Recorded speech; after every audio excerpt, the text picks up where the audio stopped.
Alors vers la fin, Bineda peut-être. Alors voilà, c'est très simple. Korach, je sais que on a souvent été habitué à entendre des midrashim qui parlent de Korach. Tous les midrashim qui disent que Korach c'était un rachat. Et c'est vrai, quelque part. C'était un rachat, pourquoi ? Parce que il a voulu en quelque sorte remettre en question le statut de Moshe et de Aaron. Et comment on le voit ? Eh bien, quand vous regardez dans la paracha ce que, a priori, vous regardez le pasouké, la Torah elle nous dit Vaïdaber el Korach. Moshe tombe sur sa face, Perek Tet Zayin pasouké.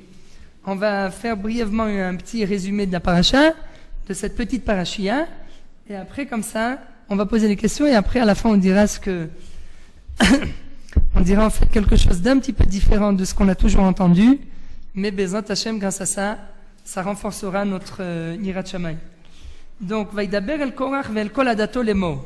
Boker ve'yoda Hashem et asher lo ve'et akadosh ve'ikriv elav ve'et asher yifchar bo yakriv elav. Voilà, demain matin, dit Moshe Rabbeinu, vous allez voir qui est-ce que Dieu a choisi. Parce que vous venez, vous remettez en question quelque part notre souveraineté, d'accord, puisque le Korach et toute sa tribu sont venus, ils ont dit mais nous aussi, nous on est des Lévis, pourquoi Moshe Rabbeinu, toi tu as pris la souveraineté sur la royauté, tu es devenu le roi en quelque sorte, puisque c'était le gouverneur c'est le dirigeant du Ham Israël, et Aaron à Cohen, c'était le responsable de la Keuna. Donc Korach, qui était lui aussi un descendant de la tribu de Lévi, comme on le voit au début de la paracha, Vaikar Korach ben Yitzhar ben Kehat ben Lévi.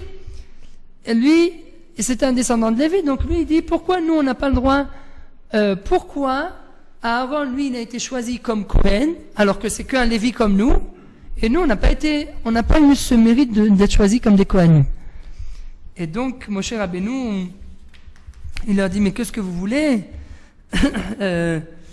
Voilà, vous verrez demain matin, vous prendrez vos entonnoirs et vous mettrez dans vos entonnoirs. C'est bien ça, hein? C'est bien le mot? Vos entonnoirs, non, ça va pas. Vos entonnoirs et vous mettrez dedans du feu. Et on verra qui est-ce qui sera choisi. Et voilà que le problème, c'est vrai, quand on regarde bien dans le Pshat, on se rend compte qu'après la réponse que Moshe Rabbeinu a donnée à Korach et à toute son assemblée, eh bien Korach se révolte. Datan va Aviram se révolte et ils disent et voilà qu'ils disent non, on viendra pas te voir. Moshe va les chercher et eux ils veulent pas venir. Amead ki ilitanu meret zavat chalab udvash la mitenu bamidbar ki tistarer alenu gam istarer. Bref, on voit que Moshe Rabbeinu est très en colère contre eux et voilà qu'à la fin, il arrive ce qui devait arriver. Korach et toute son assemblée sont en quelque sorte engloutis dans la terre. Et c'est vrai, quand on regarde les Midrashim, on voit que les Chachamim ils disent par exemple, il y a plein de preuves à ça, c'est toujours les Midrashim qu'on a entendu depuis qu'on est petit, ils disent par exemple, Ezoi machloket dans le Pirkei Avot, Ezoi machloket shei leshem shamayim, ke machloket Hillel ve Shammai, Bet Shammai ve Bet Hillel. Quelle est la machloket qui est dépourvue de tout intérêt? La machloket entre Shammai et Hillel. Et quelle est la machloket qui est mauvaise? Machloket Korach vechol adato. Il n'y a pas écrit Korach ve Moshe Rabbeinu. D'accord? Donc de là, il n'y a pas écrit que c'était une machloket entre Korach et Moshe. Donc de là, qu'est-ce que déduisent nos chachamim? Ils nous disent voilà, en fait c'est Korach qui a tout manigancé de A à Z.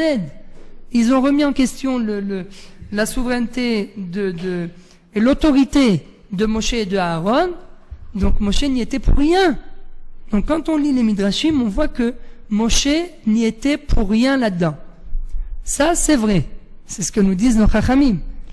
Mais la question que moi je me pose, c'est est-ce qu'il y aurait pu avoir une possibilité pour Moshe Rabbeinu d'éviter en fait toute cette histoire? Est-ce que Moshe aurait peut-être pu éviter que Korach et toute son assemblée soient engloutis? Alors a priori, si on dit qu'il n'aurait pu éviter, qu'est-ce que tu dis? Comment il a demandé?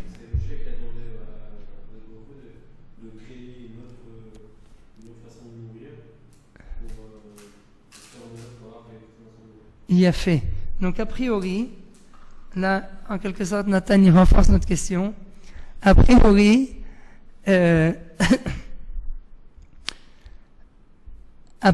priori, tu me diras, mais si tu es d'accord, hein? Mais a priori, Nathan il nous dit, qui est-ce qui a demandé à Moshe de dire ce qu'il a dit? Regardez bien ce qui est écrit dans les psukim. Et là, vraiment, je voudrais en fait faire un focus sur les psukim. Et vous allez voir que quelque part, et je vais ramener un midrash qui vient appuyer ce que je veux dire, vous allez voir que l'interprétation des Chachamim dans le midrash, elle n'est pas aussi simple qu'elle en a l'air. Et on va essayer d'apprendre quelque chose d'un autre midrash qui est en fait une autre interprétation de tous ces psukim. Regardez la différence qu'il y a entre le pasuk Gimel et le pasuk He. La Torah nous raconte, dans le pasuk Gimel, pasuk Tetzain, Perek Tetzain, pasuk Gimel, la Torah nous raconte que Korach et toute son assemblée se sont réunis autour de Moshe, Vayikahalu al Moshe ve'al Aaron, Vayomru alehem Rav lachem. Quel est l'argument de Korach? Korach, il dit, ça suffit. Vous en avez fait de trop. Vous avez tout pris pour vous. Vous n'avez rien laissé à personne. Toi, Moshe, tu es le roi. Ton frère Aaron, c'est le Kohen Agadol. Il reste plus rien. Ki kol haeda kulam kedoshim uvtocham Hashem. Parce que tout le peuple, ils sont tous saints, et Akadosh Baruch Hu réside au milieu d'eux. C'est bien ce qu'il nous a dit, Akadosh Baruch Hu, quand il nous a dit, Ve'asu li migdash, ve'shachanti betocham. Faites-moi un sanctuaire, je résiderai au milieu de vous. Donc, a priori, ce que dit Korach et toute son assemblée, c'est juste. Ki kol haeda kulam kedoshim uvtocham Hashem. Umadua titnaseu al kehal Hashem. Et pourquoi vous êtes là en train de vous titnaseu, comment on pourrait traduire? Comment? Non, les hitnasot, c'est en fait pourquoi vous considérez supérieur, vous vous surélevez, vous vous accaparez tous les rôles et vous vous surélevez. A priori, leur question elle est légitime. A priori, leur argument il est sincère. Et maintenant, regardez comment Moshe Rabbeinu réagit. C'est un petit peu ce que Nathan il a voulu dire. Vaidaber el korach ve'el kol adato lemor boker ve'yoda Hashem et asher lo ve'et hakadosh ve'yikriv elav ve'et asher yifchar bo yakriv elav. Demain matin, on va voir qui est-ce que Dieu a vraiment choisi. Mais pourquoi Moshe Rabbeinu il interprète ce que Korach a dit comme une remise en cause de leur autorité? D'un côté, Korach, s'il avait vraiment quelque chose, il n'aurait pas dû soulever tout le monde. Il aurait pu aller voir Moshe comme il a fait Yitro avec Moshe pour lui dire toi tu juges tout seul et tout ça. Il aurait parlé avec lui et peut-être trouvé une solution pour instaurer d'Adrol ou quoi. Il soulève tout le monde contre Moshe. Et, enfin, on voit qu'il y a un peu d'énervement peut-être dedans. Enfin, il y a un peu de. Il y a un petit peu de manipulation. Il y a de la jalousie. Il y a de la jalousie. Pourquoi il fait amener tout le monde? Chazak. Ça, c'est une première remarque, et très juste d'ailleurs. Et deuxième remarque, il leur dit Rav Lachem. Korach, il dit à Moshe et à Aaron, ça y est, vous avez trop pris, Rav Lachem. Donc quelque part, il a fait une erreur en disant Rav Lachem. Et puis ils viennent prétendre que Moshe et Aaron, ils ont pris de force. C'est pas eux qui ont pris de force. C'est Akadosh Baruch Hu qui les a choisis. Souvenez-vous l'histoire avec le dévoilement de Dieu à Moshe dans le buisson ardent. Moshe Rabbeinu, il voulait pas être le porte-parole de Dieu. Il voulait pas être son chaliar. Il a dit, Shlach na beyat tishlach. Envoie quelqu'un d'autre. Moi, c'est pas pour moi. Moi, je suis bègue. Et c'est Akadosh Baruch Hu qui l'a forcé. Donc, c'est clair que c'est pas Moshe Rabbeinu qui a voulu prendre le pouvoir. C'est pas Aaron HaKohen qui a voulu prendre le pouvoir de la Keuna, qui a voulu être à la tête de la Keuna. La preuve, on avait ramené cette preuve la semaine dernière, c'est que Aaron HaKohen, lui, il avait participé au Vaudor, et malgré tout, Akadosh Baruch Hu l'a choisi que à lui. Pourquoi il a été choisi? Bidiouk, on avait dit Mida Keneged Mida, Chazak. Mais ça prouve bien que Aaron, c'est pas lui qui s'est emparé de la Keuna. À aucun moment il s'est pas emparé de la Keuna. Il a été choisi par Dieu. Donc, s'il a été choisi par Dieu pour devenir le Kohen Gadol, je te rappelle, pour devenir le Kohen Gadol, c'est bien que c'est pas lui qui a, ils essayent pas de se, comment on a dit tout à l'heure, de se surélever au-delà du peuple. Maintenant, malgré tout, j'arrive au Midrash qui est aussi dans cette, je sais plus s'il est dans cette paracha ou dans la paracha de Vaetchanan. Akadosh Baruch Hu dit quelque chose de très grave à Moshe. Et en fait, le Midrash, il vient nous dire que il y a ici une critique qui est faite vis-à-vis de Moshe, et nous, on va essayer en fait d'apprendre de cette critique quelque chose dans notre vie à nous de tous les jours, et surtout, quand vous allez aller Bezat Hashem à l'armée, comment, de nouveau, c'est encore une fois la deuxième partie, c'est la suite de la semaine dernière, comment se comporter vis-à-vis des Chilonim. On va essayer d'amener encore une preuve ou bien encore un bon conseil. Qu'est-ce que dit le Midrash? Regardez bien ce que dit Moshe Rabbeinu à Korach. Pasuk Vav, Zot asu kechul lachem machtot Korach vechol adato. Pasuk Zayin, utnu be'en esh, vesimu alen ktoret lifnei Hashem machar, vehaya ha'ish asher yivchar Hashem hu hakadosh, rav lachem bnei Levi. Rav lachem. Ça veut dire quoi, Rav lachem? Ça suffit, bnei Levi. Même par la suite, d'ailleurs, il leur dit, Pasuk Yud, vayakre votre avet, kol achecha bnei Levi itach. Qu'est-ce que vous voulez? Pardon, Pasuk Tet. Ameat mikem, ki ivdin enokei Israël etrem me'adat Israël. Qu'est-ce que vous voulez? Vous voulez la Keuna? Mais vous avez été différencié de tout le Ham Israël. Vous êtes des Lévim. Qu'est-ce qu'ils faisaient les Lévim? Avodat HaMishkan, nachon meod, neakriv etrem elav la'avod et avodat Mishkan Hashem, ve'la'amod lifnei ha'eda lesharetam. Vous avez été choisis pour servir le Ham, le peuple juif, dans le Mishkan. Alors qu'est-ce que vous faut de plus? Qu'est-ce que vous voulez? C'est pas que vous n'avez pas été choisis, les Lévim, ils rentraient dans le Beth Amikdash, ils chantaient, ils faisaient de la musique, etc. Donc ils ont quand même été choisis. Qu'est-ce qu'ils veulent, eux? Ils veulent rentrer dans le Beth Amikdash, Pasuk Yud, Vayakre votre avet kol achecha bnei Levi itach, ou bikashtem gam keuna. Vous voulez aussi la keuna? Ça vous suffit pas la Lévia? Ça vous suffit pas d'avoir été choisi comme Lévi? Lachen ata vechol adatcha anu adim al Hashem ve'aron mahu kitalinu ala. C'est la raison pour laquelle, comme a dit Nathan, il a pris la décision de lui-même, Moshe Rabbeinu, Pasuk Tetvav, Moshe Rabbeinu se met en colère. Quand aujourd'hui aussi, dans une bête, les mots l'on arrive, imaginons, on va pas venir. Là aussi, c'est un affront, Nachon. C'est un affront, et puis c'est Mored Bamalchut. C'est aussi, puisque Moshe Rabbeinu c'était le Melech. Comment? Ils se rebellent contre la royauté. Donc là aussi, ils ont fait une faute. Mais seulement, comme a dit tout à l'heure Nathan, on voit que d'un seul coup, Moshe Rabbeinu de lui-même, il décide de créer quelque chose de nouveau, et que la terre s'ouvre et qu'elle les engloutisse. Est-ce que Moshe Rabbeinu, il n'a pas été un peu loin?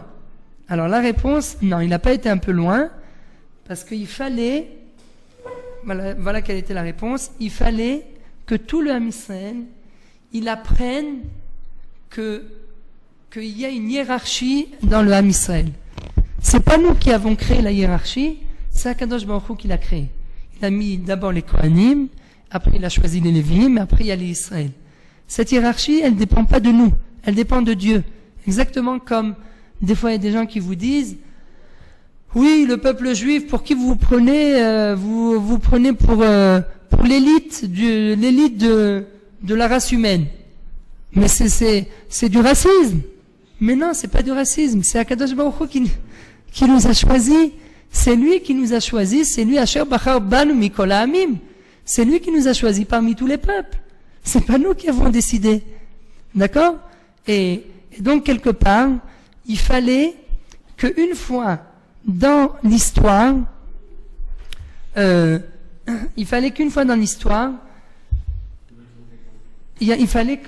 y ait un exemple pour tout le Ham Israël. Il fallait un bouc émissaire quelque part, et ils ont choisi d'être le bouc émissaire, mais il fallait qu'il y ait une parachia qui vienne nous apprendre qu'il y a une hiérarchie dans le peuple juif. Et que Korach et toute son assemblée, à la fin, quand ils ont été engloutis par la terre, ils ont crié Moshe Emet, Vetorato Emet. Moshe ve'Am Israël Atzadikim, ve'anachnu Abadaim.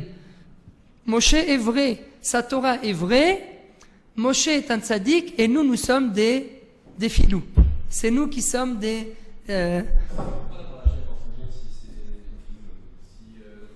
Chazak.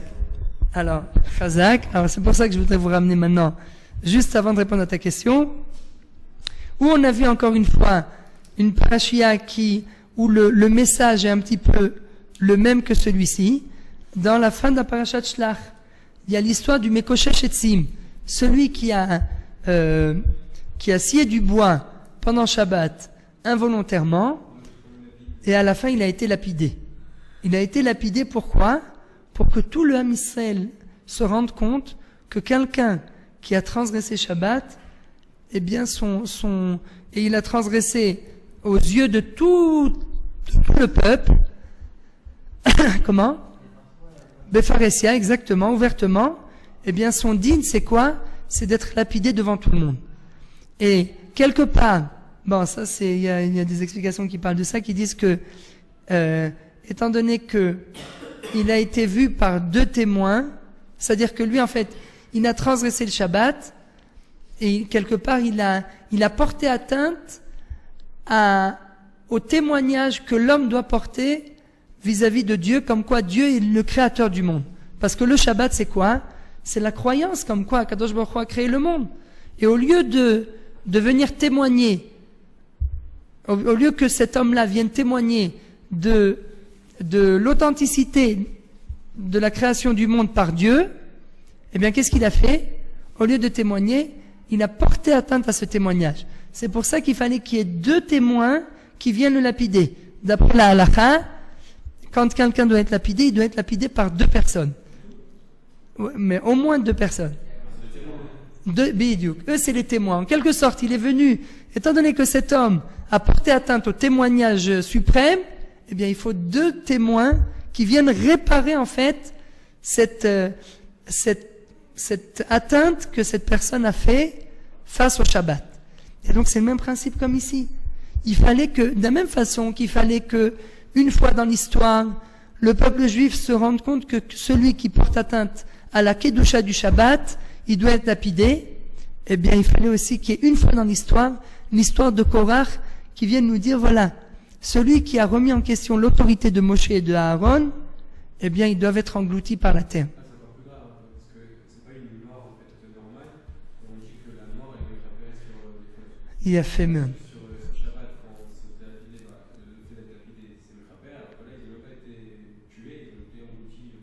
Ils ont été engloutis, mais en fait, comment ils ont réparé leur faute?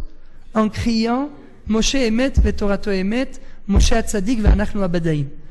Donc maintenant, on a dit tous les côtés des midrashim qu'on connaît de tous les midrashim. Seulement, il y a un midrash qui dit quand même une critique sur Moshe Rabbeinu. Quelle critique? Ce qu'on a commencé tout à l'heure en disant que Moshe Rabbeinu, bien qu'il avait raison, on a dit, c'est vrai, comme on a bien prouvé dans le Pirkei Avot, qui a écrit que Ezoi machloket she'ena leshem shamaim, Machloket Korach ve'adato. Quelle est la machloket qui est intéressée? C'est la machloket de Korach et de son assemblée. Il n'y a pas écrit de Korach et de Moshe. Pourquoi? Parce que les Chachamim, la façon dans laquelle ils ont lu la paracha, ils ont dit, Moshe, il n'a rien à voir dans cette histoire. C'est pas de sa faute. C'est pas de sa faute, il pouvait rien faire. C'est des gens qui ont remis en cause son autorité. Qu'est-ce qu'il pouvait faire? À part que la terre les engloutisse. Mais, si on regarde bien, il y a un midrash qui vient, quelque part, nous faire prendre conscience que nous, attention, je fais bien la distinction, attention Rabotai, et mettons-nous bien d'accord. Je viens pas dire que Moshe Rabbeinu il a fait une erreur, je viens juste dire qu'il nous a en quelque sorte montré le chemin, comment nous devons réagir. D'accord? Comment il a montré le chemin? Parce que le Midrash nous dit, étant donné que Moshe Rabbeinu a dit à Korach et à toute son assemblée, Rav Lachem ben Levi, dans le Pasuk Zayin, la fin du Pasuk Zayin, Rav Lachem ben Levi, arrêtez. Akadosh Baruch Hu dit à Moshe, Moshe, Hayecha, Ata manta le Korach vechol adato, Rav Lachem ben Levi, Hayecha shani agid lecha, Rav Lach, quand tu voudras entrer en Eretz Israël et tu vas me supplier dans la paracha de Vayetranan et tu vas prier des centaines de tfilotes pour rentrer en Eretz Israël, eh bien moi je vais te dire, Rav Lach al tosef daber elai od badavar hazeh. Moi, je vais t'empêcher de continuer à prier. Si, comme nous disent les Chachamim dans Parashat Vayetranan, si Moshe Rabbeinu il avait prié encore une prière, il serait rentré en Eretz Israël. Qu'est-ce qu'a fait Akadosh Baruch Hu? Il a empêché de prier encore cette prière. Il lui a dit arrête tout de suite. Qu'est-ce que le Midrash nous dit? Pourquoi Akadosh Baruch Hu il a empêché? Parce que Moshe Rabbeinu il a empêché Korach et son assemblée. C'est fou. Qu'est-ce que ce Midrash il vient nous dire? C'est pas possible de dire sur Moshe Rabbeinu que Moshe Rabbeinu il a empêché Korach et toute son assemblée, puisqu'on vient de dire que qui est-ce qui a provoqué la marloquette? C'est Korach. C'est bien ce que nous disent les Pirkei Avot. Ezoi marloquette she'ena leshem shamaim. Quelle est la marloquette qui est intéressée? La marloquette de Korach et de son assemblée. Il n'y a pas écrit Korach et Moshe. Quand on regarde le pshat de la Torah, on voit bien que Moshe, Akadosh Baruch Hu, il a accepté le décret de Moshe. Il a créé une bouche à la terre il a fait un tremblement de terre. C'est pas un tremblement de terre, il a obligé la terre à s'ouvrir pour engloutir Korach. Ça veut bien dire que Korach, il avait raison. Il a, de plus, Akadosh Baruch Hu dit, oui, maintenant, vous allez prendre chacun votre bâton et le bâton d'Aaron, il va fleurir. Donc ça veut bien dire que Akadosh Baruch Hu, il s'est associé à la demande de Moshe. Donc si Akadosh Baruch Hu s'est associé à la demande de Moshe, ça veut bien dire que Moshe il avait raison. Ça veut bien dire qu'il n'avait aucune autre possibilité de changer le destin des choses. Donc pourquoi Akadosh Baruch Hu dans ce Midrash il nous dit Moshe Rabbeinu quelque part?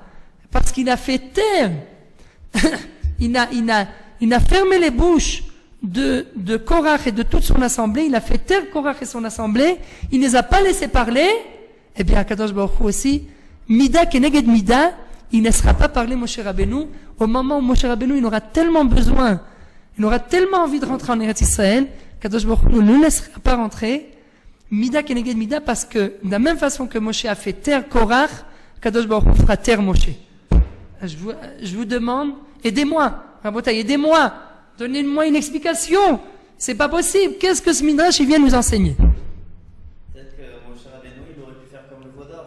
C'est-à-dire le Vaudor théoriquement il aurait pu laisser le peuple juif mourir, mais il n'aurait pas eu tort parce que c'est Akadosh qui voulait. Mais il a prié pour les Israël, pour les sauver. Pourquoi pareil il n'a pas fait ça, il n'a pas essayé de les sauver? Rabotai, c'est pas moi qui l'ai dit, c'est Rudy. Alors si jamais ce soir vous rêvez de Moshe Rabbeinu ou quelque chose qui va vous dire qu'est-ce que vous avez dit sur moi, vous lui direz c'est Rudy qui l'a dit. Non. Qu'est-ce qu'il dit Rudy? Mais où est passé Moshe Rabbeinu? Pourquoi il prie pas pour eux? Pourquoi il n'essaye pas de les sauver? Peut-être que Moshe Rabbeinu il aurait pu, s'il n'avait pas fait taire Korach et son assemblée, peut-être qu'il aurait pu sauver Korach de la mort. À Botaï, c'est un peu dur ce qu'on est en train de dire, parce que, comme on a bien dit, les Chachamim, ils nous disent, c'est Korach qui est fautif à 100%.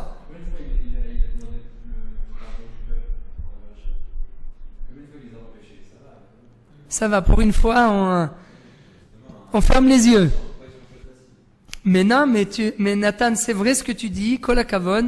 Nathan, il a eu peur de rêver de Moshe Rabbeinu ce soir. Hazak. Mais le Midrash, il faut expliquer ce Midrash. Le Midrash, il nous dit, de la même façon que tu as fait taire Korach, moi aussi je te fais taire. Et je vais t'empêcher de prier encore une tfila pour que tu ne puisses pas rentrer en Eretz Israël. Donc quelque part, alors, c'est un Midrash très dur. Mais de nouveau, je reviens à ce que je disais tout à l'heure. Rabotaï, c'est vrai, piver comme l'oiseau. C'est vrai, comme on a dit tout à l'heure, il n'y avait pas d'échappatoire. Il fallait qu'une fois dans l'histoire de la Torah, que la Torah nous révèle que Korach, il n'avait pas de tikkun. Son seul tikkun, c'était la mort. Il a fait un tellement grand chilul Hashem que son tikkun, c'était la mort. Il fallait qu'il disparaisse et que pendant qu'il était englouti dans la terre, que d'un seul coup, ils reconnaissent et qu'ils disent, on a fauté. C'est Moshe qui dit vrai. C'est la Torah de Moshe, c'est la prophétie de Moshe qui est une vraie prophétie. Et nous, en fait, toute notre assemblée, on a fauté, et tout ce qu'on a dit, c'était que par intérêt, c'était que par démagogie, c'était que pour prendre le pouvoir à la place de Moshe et de Aaron. Il fallait, une fois dans l'histoire, que ça arrive. Seulement, Rabotai, et c'est là où c'est nous qui entrons en ligne de compte, seulement nous, on n'est pas au niveau de Moshe. Pourquoi on n'est pas au niveau de Moshe? Parce que, comme a dit Rudy tout à l'heure, il n'y a que Moshe qui, lui, était le sauveur du peuple. C'est celui qui a sauvé le peuple, donc il est arrivé à un niveau de dirigeant de tout le peuple. Il n'y a que Moshe qui pouvait en fait se permettre de ne pas sauver Korach. Si Moshe, qui est le dirigeant du peuple, et qui a toujours été celui qui a sauvé, et qui a donné sa vie pour le peuple, et qui était prêt à se faire effacer de la Torah, si lui, il a été prêt, il a vu que le tikkun de Korach et de son assemblée, il n'aurait pu venir que par la mort, eh bien, en fait, Moshe Rabbeinu, il avait raison. Et il fallait que les choses, elles se déroulent telles qu'elles se sont déroulées. Mais nous, est-ce qu'on est au niveau de Moshe Rabbeinu? Est-ce que nous, on se donne pour le peuple? Est-ce qu'on est des dirigeants comme Moshe Rabbeinu? Non. Donc, si on n'est pas des dirigeants comme Moshe Rabbeinu, Rabotai, eh bien, nous, on doit apprendre de ce Midrash que Moshe Rabbeinu, c'est vrai que quelque part, lui, étant donné que c'était le dirigeant, eh bien, il n'avait pas d'autre choix. Il fallait que Korach disparaisse. Mais malgré tout, le Midrash nous dit qu'à cause de ça, il n'a pas pu rentrer en Eretz Israël. Parce qu'il manquait quand même quelque chose. Hein? Tout ça à cause de Korach. Mais en fait, qu'est-ce que Moshe Rabbeinu aurait dû faire? On pouvait pas le faire. Mais nos Chachamim, ils viennent nous apprendre, grâce à l'histoire de Korach, que si nous, on était à la place de Moshe, eh bien nous, on aurait dû éventuellement écouter ce que Korach avait à dire. Parce que quand quelqu'un, aussi rachat qu'il soit, il a quelque chose, il a une critique à nous faire, eh bien dans sa critique, il y a toujours une part de vérité. Il y a toujours quelque part une étincelle de lumière. Et si on est capable de prendre cette étincelle de lumière et de l'élever, eh bien à ce moment-là, on arrive non seulement à s'élever nous-mêmes, mais en même temps à sauver le rachat, à sauver Chas v'Shalom le rachat de la mort, à sauver le rachat de la punition. Mais là, Moshe Rabbeinu, c'était pas une punition, parce que dans l'histoire de Korach, c'était pas une punition, c'était, en fait, ils n'ont fait qu'entraîner, ils Ils n'ont reçu que ce qu'ils ont provoqué. Mais nous, étant donné qu'on n'est pas au niveau de Moshe Rabbeinu, quand il y a quelqu'un qui vient et qui vient nous faire une critique, eh bien, il faut toujours être à l'écoute. Il ne faut pas essayer de le faire taire. Que ce soit un Chiloni que vous allez rencontrer à l'armée.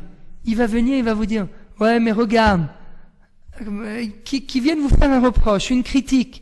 Écoutez la critique, parce que à travers lui, comme dit le Baal Hatanya, Akadosh Baruch Hu se dévoile pour nous faire passer un message. Donc ne faites pas taire votre ami à l'armée, parce que en fait il vient véhiculer un message qu'Akadosh Baruch Hu veut vous transmettre. Et je voudrais dire même plus, c'est le même principe entre un couple, d'accord, entre un homme et une femme. Une femme, elle a une critique à faire à son mari, il faut pas la faire taire. Parce que quand on la fait taire, on perd la possibilité d'écouter le message d'Hachem. Parce que si elle voit en nous un défaut, eh bien c'est que quelque part il y a une part de vérité là-dedans. Et c'est pour ça qu'il faut pas la faire taire. C'est ce que Moshe Rabbeinu nous enseigne. De toute l'histoire de Korach. Akadosh Baruch Hu lui dit, toi tu as dit Rav Lachem ben Levi, ça suffit, taisez-vous. Moi aussi je vais te dire Rav Lach, Al Tosef Daber Elai Od Badavar Hazeh. Donc nous, il faut pas qu'on fasse taire ni notre femme, ni notre ami à l'armée, ni un Chiloni. Si notre femme, si. Notre femme, si elle fait trop la toi, elle fera la vaisselle. Mais justement, mais si tu lui dis comme ça, c'est qu'en fait quelque part, Chazak Binyamin, et c'est quelque part, en fait, on comprend pas, hein, si on la fait taire, on comprend pas qu'il y a une part de vérité dans ce qu'elle dit. C'est quelque chose, c'est vrai que c'est difficile à comprendre, parce que c'est une nouvelle approche, hein, venant d'une femme, c'est étonnant. Mais même venant d'une femme, il y a une part de vérité dans ce qu'elle dit. Et la vérité, c'est qu'aujourd'hui, si vous regardez bien toute la polémique qu'il y a, comme disait tout à l'heure le Rav, c'est quelque part un petit peu aussi ce qu'il voulait dire. Toute la polémique qu'il y a avec les yeshivot, pourquoi vous pensez que d'un seul coup, tout le monde se réveille et tout le monde dit oui, ça y est, on veut que les Bachouri yeshivot ils sortent, hein? Le printemps Haredi. Alors quelqu'un la personne qui n'a pas compris, il va dire oui, ils veulent la peau des Haredim, ils veulent détruire le monde de la Torah. Mais quelque part, si on fait vraiment un calcul, si on fait vraiment un bilan, eh ben on peut en fait comprendre que si ça arrive, eh bien il faut prendre conscience que si ça arrive, c'est pas seulement parce qu'ils veulent détruire le monde de la Torah, Chas v'Shalom, ou parce qu'ils veulent la peau des Haredim. C'est que quelque part on a peut-être fait une erreur. Quelque part on n'a peut-être pas suffisamment été les représentants de la Torah. Parce que, imaginez-vous, nous à chaque fois, ça fait des années qu'on dit oui, nous on représente la Torah, nous on est les représentants de Dieu sur terre, on sait quelle doit être la marche à suivre, nous on est des rabbanim, on est proche de la Torah, on est proche de Dieu, donc on sait mieux ce qu'il faut faire que quelqu'un qui est loin de la Torah. Alors d'accord, mais si tu sais mieux ce qu'il faut faire que quelqu'un qui est loin de la Torah, mais alors il faut être à la hauteur, mon coco. Tu peux pas dire je suis le représentant et tu travailles à mi-temps. Tu travailles à mi-temps, tu fais d'autres choses, des fois tu travailles, des fois tu fais des choses à côté. Si tu es le représentant, il faut aller jusqu'au bout. Il faut prendre tes responsabilités. Et si tu n'es pas prêt à prendre tes responsabilités, ben voilà. À la fin, voilà ce qui arrive. À la fin, les gens ils veulent pas, ils disent non, tout ça c'est du bluff. On veut pas. Il y a peut-être une partie qui est vraiment sincère, mais le reste, non. On veut pas qu'ils restent assis qu'ils se cachent dans les yeshivot. Ils ont qu'à sortir, travailler. Ils ont qu'à venir à l'armée. Donc, quelque part, hein, pour faire le tikkun, le tikkun de la faute de Korach, il faut pas faire taire ces gens. Au contraire, il faut essayer de prendre leurs arguments et essayer de se remettre en question. Prendre leur argument et faire un bilan de nous-mêmes et se dire, c'est vrai, quelque part, il y a peut-être une part de vérité dans tout ça. Et quand la personne, elle prend ses responsabilités, eh bien, vous pouvez être sûr que là, à ce moment-là, tous les problèmes disparaissent. Si la personne, elle prend vraiment sa responsabilité, si, comme il disait le Rav ce matin, si quand on déclare qu'il y a 80 élèves dans une yeshiva et qu'à la fin on trouve que 70 ou 59 ou 60, eh ben on se dit bon ben ça va, il manque 20%, ça va. Il manque 10%, 15%, c'est pas grave. Mais si on déclare qu'il y a 100 élèves et qu'au total il y en a que 10 sur place, ça sert à rien de dire ah oui, ils veulent la peau, ils veulent notre peau, ils veulent détruire le monde de la Torah. Non, tu vois pas qu'il y a tu dois faire tchouva sur quelque chose. Quelqu'un qui va aller voir un rave, il va lui dire oui, voilà, j'ai tel problème dans la Parnassa ou tel problème dans telle chose. Qu'est-ce qu'il va lui dire le rave? Il faut que tu fasses quoi? Hein? Il faudra bosser. Mais qu'est-ce qu'il va lui dire? Il va lui dire il faut que tu fasses tchouva. Pourquoi il faut que tu fasses tchouva? Parce que tu as un problème. Alors pourquoi quand ça arrive à lui, d'un seul coup il n'y a pas de problème de tchouva? Quoi, nous on est mieux? Non. Il y a un problème. Peut-être que toi aussi tu dois faire tchouva. Peut-être que nous aussi on doit faire tchouva. Donc en fait, Rabotai, la leçon de cette histoire, la morale de cette histoire, ne pas faire taire les gens. Écouter et prendre nos responsabilités. Écouter et prendre, c'est quelque chose de très très dur. Ouais, bien sûr, il faut pas tout le temps, il faut bien que la personne ait une certaine assurance, ça veut pas dire qu'à partir de maintenant, tout celui qui va parler, on va dire, ah oui, je vais faire ce qu'il va me dire. Non. Mais il faut écouter, être à l'écoute, ne pas faire taire, ne pas dire, ah, allez, ça suffit, Rav Lachem, tais-toi. Non. Il y a peut-être une partie de vérité dans ce qu'il dit. Et en fait, c'est exactement ce que le comportement qu'on doit adopter, Bezrat Hashem, quand on va à l'armée, Rabotai, parfois il y a des gens qui vont vous dire des critiques parce que nul n'est parfait et chacun fait des fautes. Et des fois il y a des gens qui vont vous faire des critiques. Eh bien il faut prendre ça en compte. Et des fois il faut dire merci de m'avoir. Des fois même si c'est un chiloni, lui dire merci. Eh bien grâce à toi maintenant c'est vrai, pour moi c'est dur, etc. Mais grâce à toi maintenant je vais peut-être mieux servir Dieu. Et en fait quand on fait ça, quand on est capable de comment on dit les achil en français,